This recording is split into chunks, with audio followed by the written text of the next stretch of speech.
जानते हैं सभी कि अभी हमारे एग्जाम कभी भी हो सकते हैं, पेपर कभी भी शुरू हो सकते हैं। तो हमारी रुचिरा की दोहराई चल ही रही है, साथ में व्याकरण की दोहराई भी हम करेंगे, है ना। तो व्याकरण की दोहराई में अगर हम बात करें पहले पाठ की, तो सबसे पहले जो पाठ है वो आज हम करेंगे। आज दूसरा अध्यापक हमारा जो है छुट्टी पे है, अवकाश पे है, तो दोनों कक्षाएं 6th A और B अच्छा मौका है कि एक साथ हम करवाएं अपने, उसकी दोहराई अपने सब्जेक्ट की हो जाएगी। मैं तो अच्छा ही मानती हूँ, जब मौका मिल जाए तो जो भी मिले उसको छोड़े ही क्यों, उसको अच्छा उस अवसर का फायदा उठाएं। तो सभी बेटियों को सुप्रभात। तो पहला ही पाठ है हमारा संस्कृत भाषा एवं व्याकरण। संस्कृत भाषा एवं व्याकरण। सबसे पहले जब हम बात व्याकरण की कर रहे हैं, एक भी बेटी की आवाज ना आए, ध्यान से सुनो। तो हम बात कर रहे हैं व्याकरण की। अब ये व्याकरण बना किन शब्दों से है, पहले इसी को जान लेते हैं। बताएगा कोई व्याकरण किन शब्दों से? अदिति बताएगी, बताइए बेटे अदिति।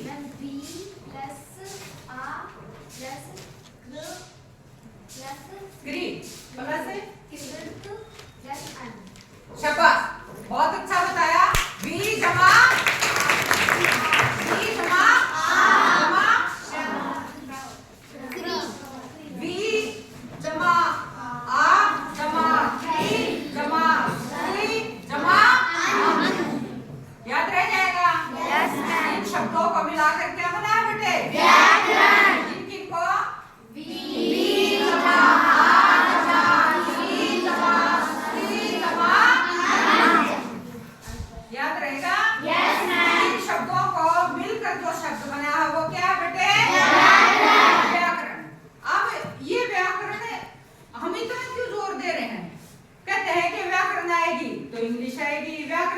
आपको हिंदी आ जाएगी, व्याकरण आएगी तो आपको संस्कृत आएगी। कहते हैं कि अगर किसी भी भाषा को सीखना है तो हमें सबसे पहले किसको सीखना होगा? अब जो इतनी महत्वपूर्ण है तो उसके बारे में हमें जानना भी चाहिए। अमृता, क्या दिक्कत होगी? तो हमें जानना चाहिए कि आखिर ये व्याकरण क्या है।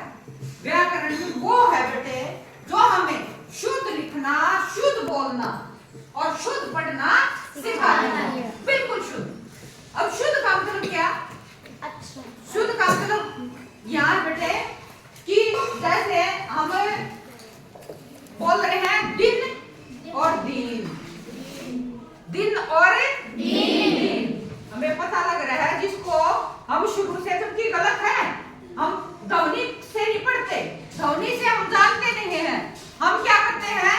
छोटी ई की मात्रा, ये बड़ी ई की मात्रा, छोटे ऊ की मात्रा, बड़े ऊ की मात्रा, ये आपकी भी गलती नहीं है।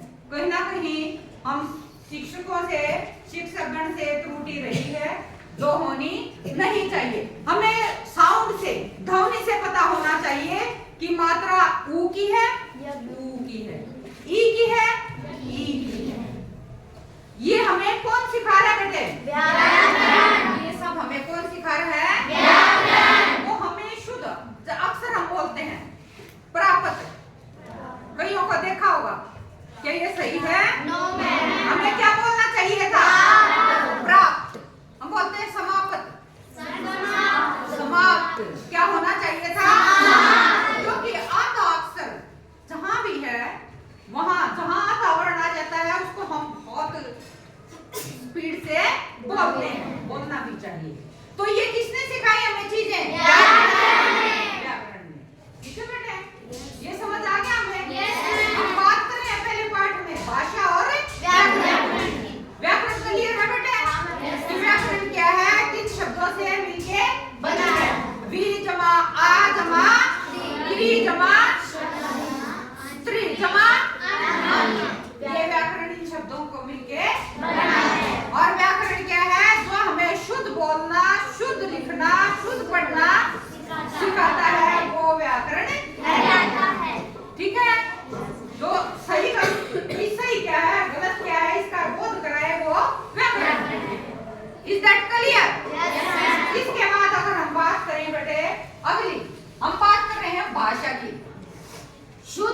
एवं संस्कारित भाषा संस्कृत है।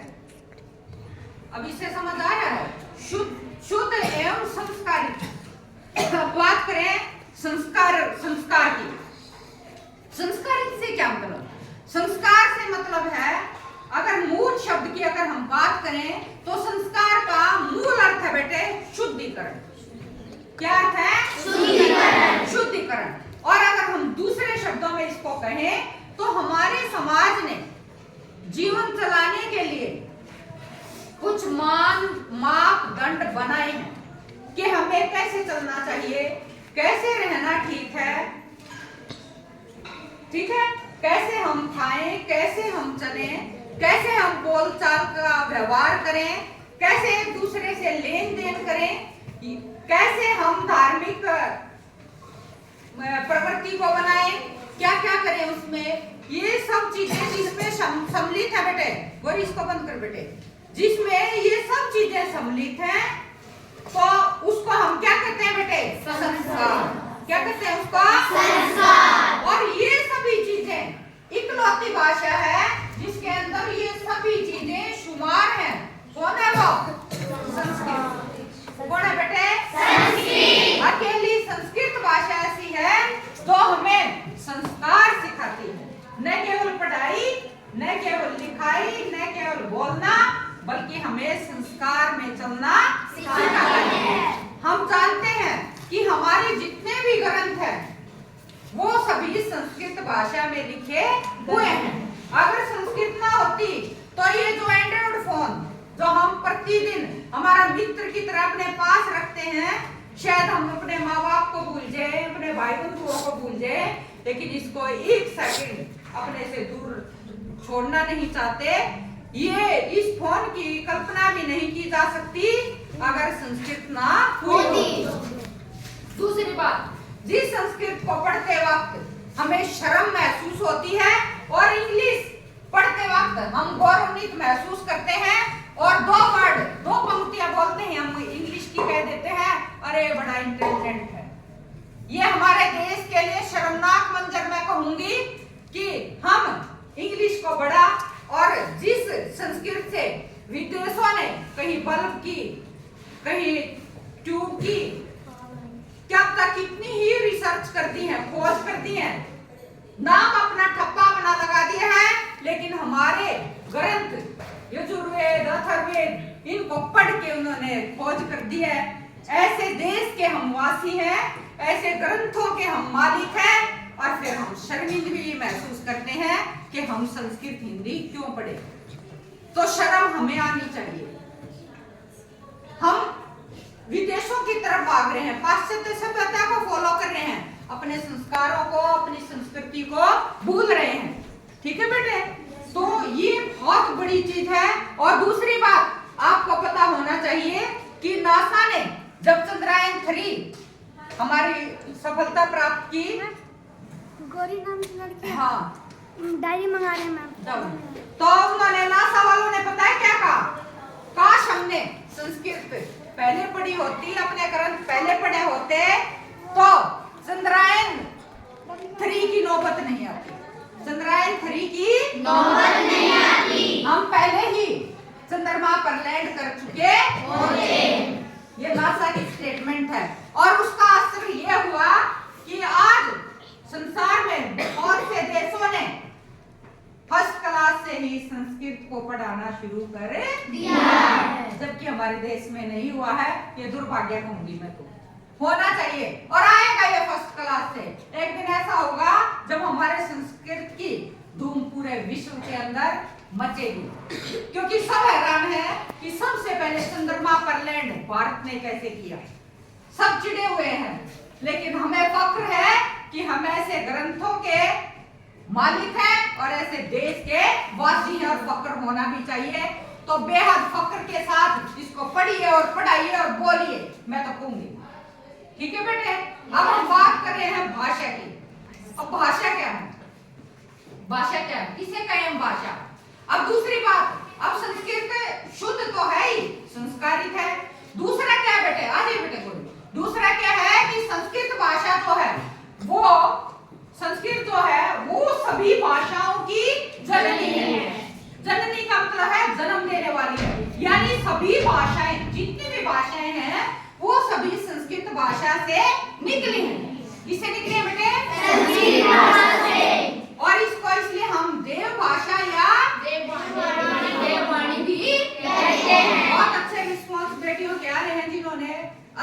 सुनना है। तो हम इसे क्या कहते हैं बेटे? देव भाषा या देववाणी। अब नाम से जाहिर है, जहाँ देव ही हो जाए तो वो तो भाषा बहुत पवित्र है, बहुत ज्यादा पवित्र है, संस्कारित है। अब बात करें हम भाषा की। भाषा क्या है? कितने प्रकार की है? भाषा वो है जिससे हम अपने विचार दूसरों तक प्रकट कर पाए, उन्हें समझा पाए, व्यक्त कर पाए। बेटे जितनी आपके पास शब्दकोश होगा उतने ही आप ज्यादा बोल पाएंगे, उतना आप चीजों को समझ पाएंगे। तो आपको जो स्टेबल वर्ड लगे, मैंने 3-4 वर्ड बता दिए हैं कि भाषा वह है जो हमारे विचारों को दूसरों तक पहुंचा दे, व्यक्त करने में आसानी हो जाए और दूसरों के विचार हम समझ पाए, उसे हम भाषा कहते हैं। ठीक है बेटे, भाषा का क्लियर हो गया। अब ये जो भाषा की हम बात कर रहे हैं, भाषा जो है कितने प्रकार की है बेटे? 3 प्रकार की है। कितने प्रकार की? 3 प्रकार की। तो 3 प्रकार में सबसे पहले जो भाषा है वो है बेटे मौखिक भाषा। मौखिक भाषा वह भाषा है जिसके जरिए हम अपने विचार बोल कर व्यक्त करते हैं। अंजलि बताइए बेटा। भाषा मैम, मौखिक भाषा वह साधन है जब हम अपने विचारों को बोलकर प्रकट करते हैं तो उसे मौखिक भाषा कहते हैं। जैसे 2 व्यक्ति बात कर रहे हैं और एक व्यक्ति अपने विचारों को बोलकर प्रकट कर रहा है तो उसे मौखिक भाषा कहते हैं। मौखिक, शाबाश, बहुत अच्छा बेटा। देखिए अब हम ये बेटे रटने में और बी प्रैक्टिकल बोलने में यही फर्क है। देखकर, समझ हमें उस कंसेप्ट को समझना है, रटना नहीं है। हम 2 ही व्यक्तियों की बात अंजलि क्यों कर रही है? इसने उसको पढ़ा है। अब जो हम कर रहे हैं, मैं बोल रही हूँ, आप भी बोल रहे हैं, हम कौन सी भाषा का प्रयोग कर रहे हैं? मौखिक भाषा हो रही है। और अगर मैं बोर्ड पे लिखूं और आप भी कॉपी में लिखें तो वो कौन सी भाषा है? लिखित भाषा। जिस भाषा को हम लिखकर व्यक्त करते हैं वो कौन सी भाषा है? टीचर जो है वो बोर्ड पर लिखता है और बच्चा भी कॉपी में लिखता है, तो वह कौन सी भाषा है? लिखित भाषा। और इन दोनों से अगली भी भाषा बेटे तीसरी, वो है सांकेतिक भाषा। सांकेतिक भाषा है। सांकेतिक भाषा वो भाषा है जिसे हम इशारों में समझते हैं, इशारों में समझाते हैं, इशारों में बोलते हैं। वो क्या है बेटे? सांकेतिक भाषा।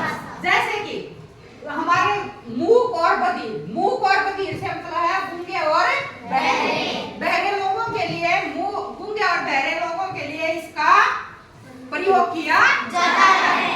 अगर आपने कभी ध्यान से देखा हो तो समाचार भी सांकेतिक आते हैं ऐसे हैंडीकैप्ड लोगों के लिए। देखा है? ऐसे इशारों में बताएंगे। बोले 2 देशों की लड़ाई होगी, है ना? देखना, YouTube पे सर्च करके देखना, मूक बधिर लोगों के समाचार ऐसे लिखना तो आपको सांकेतिक भाषा बखूबी पता लगेगी। अगर हम कहे, अब जैसे मैंने कहा, मैं कहूं तो समझ आएगा कितनों को। देखो मैं किसी की तरफ इशारा करके कह रही हूँ। हाँ देखो, मैंने तो मुंह से कुछ नहीं बोला ना, मैंने इशारा किया किसकी तरफ? दीदी की तरफ। और मैंने क्या कहा? खड़े हो जाओ। ये कौन सी भाषा है? सांकेतिक भाषा। कौन सी भाषा बेटे? सांकेतिक। समझ आ रहा बेटे तुमसे? शाबाश बेटे, दीदी की देखो। एक ही सेकंड में बैठी बेटे, शाबाश। एक ही सेकंड में इसको कहते हैं कि प्रेजेंस ऑफ माइंड। अब कुछ बच्चे फिजिकली बैठे हैं लेकिन मेंटली कहीं और घूम रहे हैं। शारीरिक रूप से यहाँ है लेकिन उनका दिमाग जो है क्लास से बाहर है।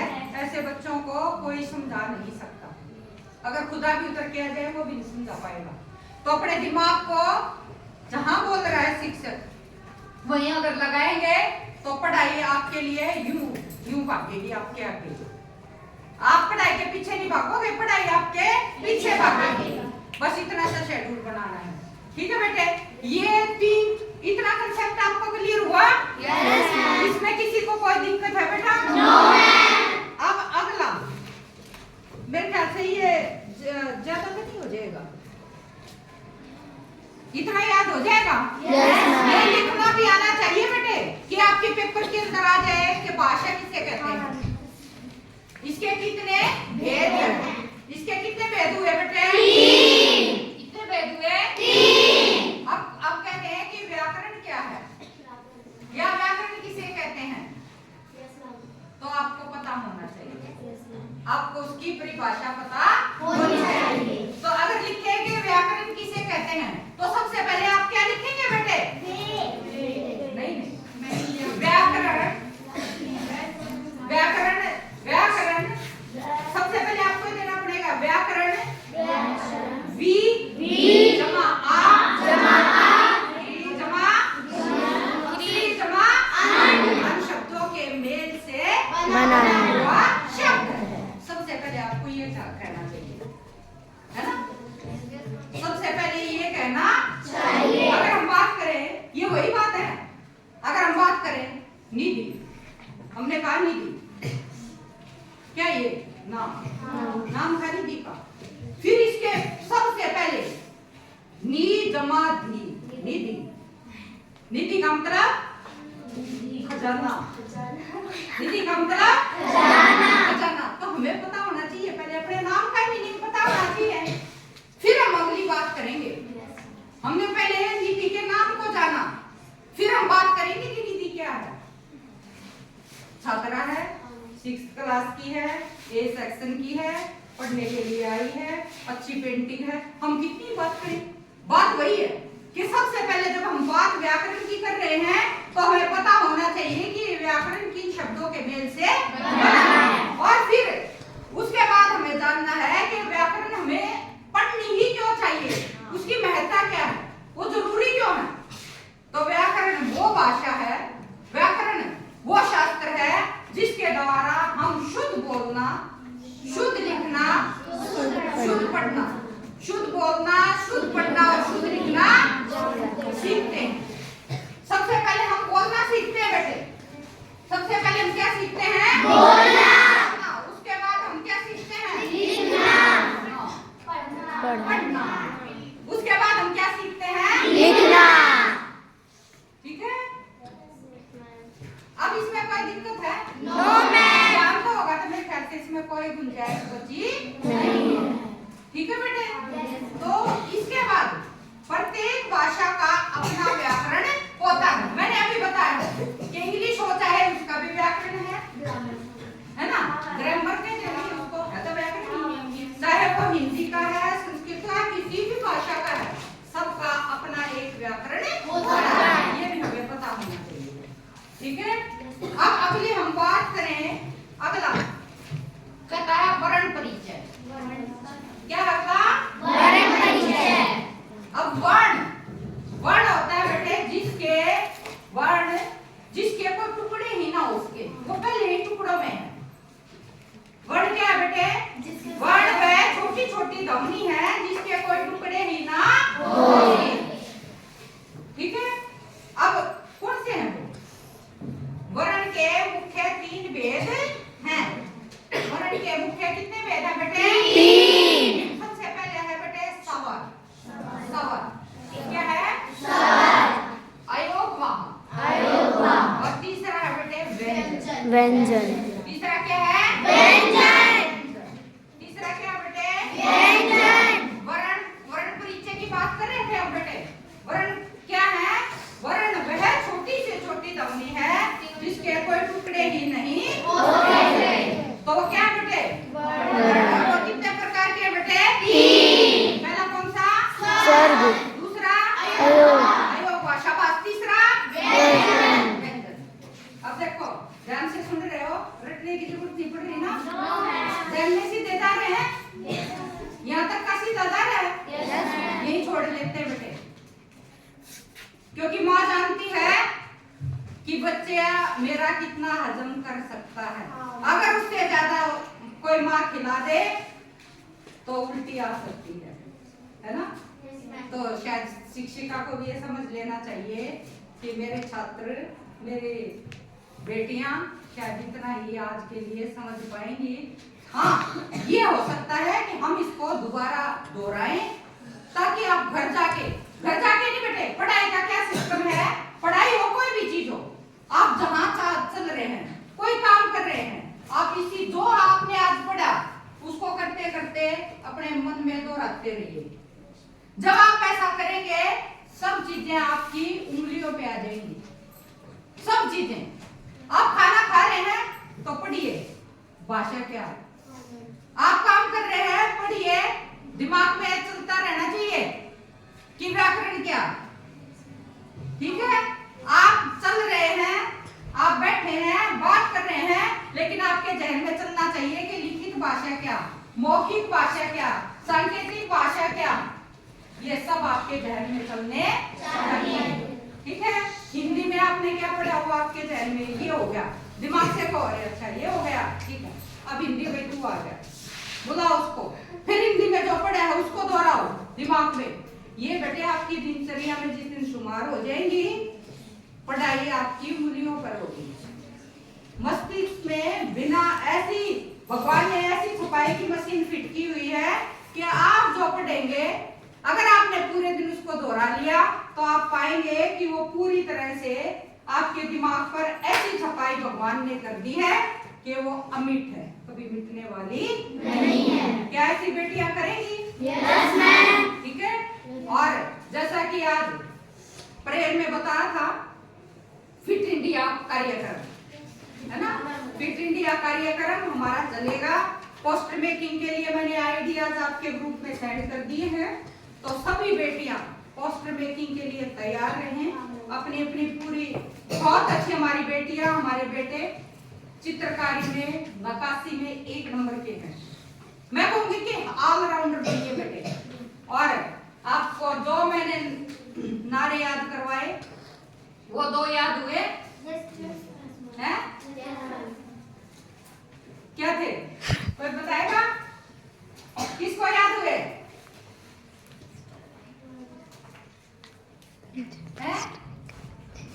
होंगे फिट तो देश बनेगा सुपरहिट, होंगे फिट देश बनेगा सुपरहिट। संरचित हम नारे बनाएंगे और जो है देश को समर्पित करेंगे स्कूल के प्रांगण से। तो पहला नारा कल सभी को याद होना चाहिए, कौन सा? होंगे फिट तो देश बनेगा सुपरहिट, होंगे फिट तो देश बनेगा सुपरहिट, ठीक है? ये मैंने बनाए थे, दो आपको याद करवाएंगे, लेकिन बहुत सारे याद हो जाएंगे और वो याद ही नहीं होंगे, हम उनको अपने जीवन में भी उतारेंगे। ऐसी मैं आशा कर सकती हूँ ना आपसे। हम उसको सिर्फ बोलने तक सीमित ना करेंगे, हम उसको अपने जीवन में भी उतारेंगे। हम सभी ने खाना है, हम सभी ने खाना है, फास्ट फूड ना खाना है, फास्ट फूड ना खाना है, हम सभी ने खाना है, हम सभी ने खाना है, फास्ट फूड ना खाना है, फास्ट फूड ना खाना है, योगा को अपनाना है, योगा को अपनाना है। क्या हम ऐसा करेंगे? Yes ma'am. फास्ट फूड में क्या क्या था आपको पता है? Yes ma'am. क्या मैम केमिकल होता है, बस उसका बनाने का तरीका है। केमिकल भी होते हैं, पैकेट बंद भी होते हैं, और जो है वो फ्राइड भी होते हैं, ऑयली होते हैं, जो हमारे स्वास्थ्य के लिए बेहद हानिकारक है। तो कौन से है वो? बर्गर है, चाउमीन है, पिज्जा है, मोमोज, समोसे, ब्रेड, के हमें खाते हैं। ये चाइनीज फूड है बेटे, और हम बड़े खुश हो के खाते हैं। क्या आप दिल से आज से इसको तौबा करोगे? बोले नहीं खाऊं। नहीं, ये बोलने के लिए नहीं होना चाहिए, हमेशा के लिए होना चाहिए कि फास्ट फूड को नमस्कार करने से, फास्ट फूड को नमस्कार।